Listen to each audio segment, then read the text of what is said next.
But Sri mentioned automotive, Geely, China, and Proton, and this is something that JP and I have been talking about a lot as well. EVs. I remember the last time we sat down and talked with your Prime Minister, Anwar Ibrahim. He was talking about his plans or his ambitions for pushing Malaysia into EVs to potentially even rival what Indonesia is already doing. What are plans? How are things going on that front? Yes, well, we started this conversation by talking about semiconductor, and you also mentioned about where most of that part also goes to a car, right? In fact, today, initially it was like 5,000, but a few years ago, a normal car in terms of semiconductors, in terms of chips in a car, today it's up to 15,000 for EVs, right? So so Malaysia is there in that supply chain, and so I think that's why we want to take advantage of that. I mean, there are many EV makers in the world today that procure components from Malaysia in the billions.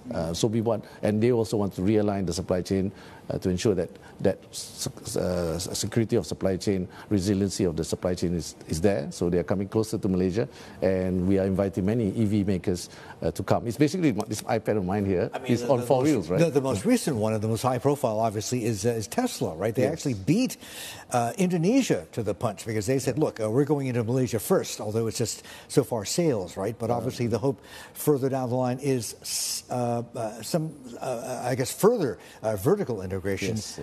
What are you talking to Tesla about, right? Is the end game ultimately a gigafactory?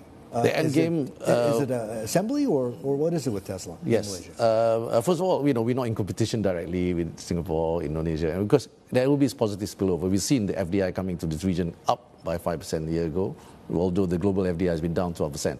And therefore, for Tesla, it's definitely moving up the entire chain. They're starting to roll out the charging. They're one of the major charging stations in Malaysia. They're one of the biggest rolling out the DC charging. Also sharing with some technology. And of course, like I mentioned, hinted to you on the procurement side of some of the largest companies in Malaysia are now supplying to them. And the end result, the end game, as you correctly said, is of course one day we hope the likes of Tesla, the rest of them, comes and build their bigger gigafactory or assembly in the country.